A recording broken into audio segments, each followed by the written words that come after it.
Sanovar ഇൻഫ്ലുവൻസറാണ്, social media ഇൻഫ്ലുവൻസറാണ്, മോഡലാണ്. First ഫിലിമാണിത്. കുറച്ച് ഓവറും ആണെന്നല്ലേ?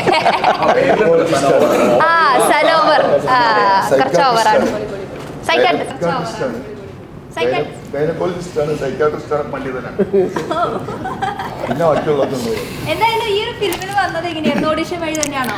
അതെ, ഓഡീഷൻ വഴി തന്നെയാണ്. എൻ്റെ രണ്ടാമത്തെ പടമാണ്. അപ്പം ഇതിൽ വന്നപ്പം ഇപ്പം ഞങ്ങളെല്ലാവരും ഒരു ടീമായി, ഒരു ഫാമിലി മെമ്പേഴ്സാണ്. പലരെയും ഒരു ദിവസമെങ്കിലും വിളിച്ചില്ലെങ്കിൽ ഞാൻ ഏറ്റവും കൂടുതൽ ഈ സിനിമ എന്താ പറയുക ക്ലോസ് ചെയ്ത് ഗൗതമാണ്. പിന്നെ ഇതൊരു കപ്പലാണെങ്കിൽ അതിൻ്റെ കപ്പിത്താനായിട്ട് നമ്മുടെ പിന്നെ അരിയേട്ടൻ ഉണ്ടായിരുന്നു നമ്മളെ നിയന്ത്രിക്കാൻ. പ്രത്യേകിച്ച് നമ്മൾ എല്ലാവരും പല മേഖലകളിൽ നിന്ന് വന്ന ആളുകളാണ്. അപ്പം പെട്ടെന്ന് തന്നെ നമുക്ക് അങ്ങോട്ട് എല്ലാവരെയും മിങ്കിൾ ചെയ്യാൻ പറ്റില്ല. പല സ്വഭാവം, പല ആളുകൾ, അപ്പം പല സംസ്കാരത്തിൽ നിന്ന് വന്ന ആളുകൾ. അപ്പം ഇതിന്നൊക്കെ എന്താ പറയുക, ഇതിൻ്റെ ഏറ്റവും വലിയ ക്രെഡിറ്റും ഈ സിനിമേൻ്റെ മൊത്തം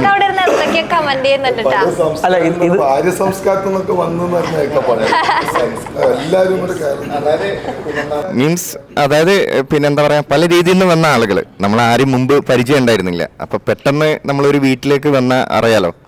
അപ്പം ഒരുപാട് അപ്പം അതിന്ന് ഏറ്റവും വലുതായിട്ട് നമ്മുടെ ഡയറക്ടർ സാർ തന്നെയായിരുന്നു. നമ്മളെല്ലാവരും ഒരുമിച്ച് കൊണ്ടുപോയി. പിന്നെ എടുത്തു പറയേണ്ടത് ശങ്കർ സാറിനെ ഞങ്ങൾ ചെറുപ്പം മുതലേ കണ്ടുകൊണ്ടിരുന്നതാണ്. അപ്പം അദ്ദേഹത്തിൻ്റെ കൂടെ അഭിനയിക്കാൻ പറ്റി. പിന്നെ എല്ലാവരും ഇപ്പോൾ ഒരു ഫാമിലിയാണ്. ഇത്രയും ക്ലോസ് ആയി എൻ്റെ അടുത്തെന്ന് പറഞ്ഞില്ലേ, അപ്പൊ ചെറുപ്പം മുതൽ ശങ്കർ സാറിനെ കണ്ടുകൊണ്ടിരിക്കുക എന്ന് പറഞ്ഞു.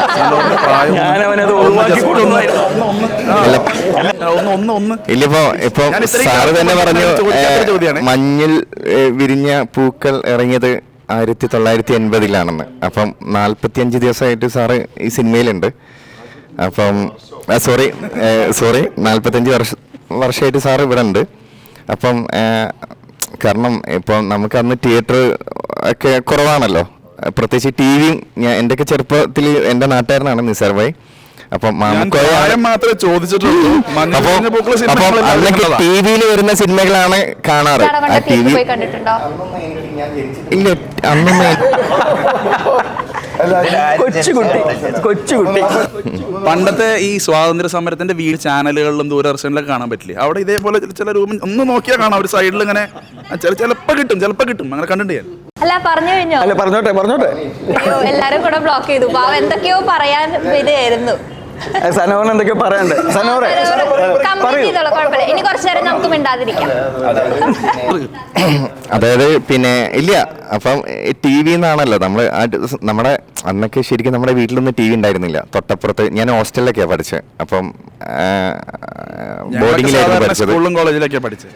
അല്ല, അപ്പം ബോർഡിങ്ങിലെ അപ്പോൾ ഇല്ല, ബോർഡിങ്ങിൽ നിന്ന് ഹോസ്റ്റലിലൊക്കെ നിന്നിട്ടാണ് പഠിച്ചത്. സാധാരണ നമ്മൾ അതെ, അപ്പം അങ്ങനെയായിരുന്നു പഠിച്ചത്. അപ്പം ആ സമയത്തൊക്കെ ടി വിന്ന് കാണാനേ നമുക്ക് പറ്റുള്ളൂ. കാരണം പഠിക്കുന്ന സമയത്ത് നമുക്ക് ഒരിക്കലും തിയേറ്ററിൽ പോകാനുള്ള ഓപ്ഷൻ ഇല്ല. കാരണം അന്നൊക്കെ ഞങ്ങൾ ഏറ്റവും നല്ല കുട്ടികളായിരുന്നു. കാരണം സ്കൂളിൽ ചാടി പോകാറില്ല. പറഞ്ഞോ, നിർത്തി. ഇനി പറയുന്നത് തോന്നുന്നില്ല. ഇനിയും ഇതൊക്കെ ഓവർകം ചെയ്ത് പറയാൻ പറ്റാത്തതുകൊണ്ട് ആള് നിർത്തി.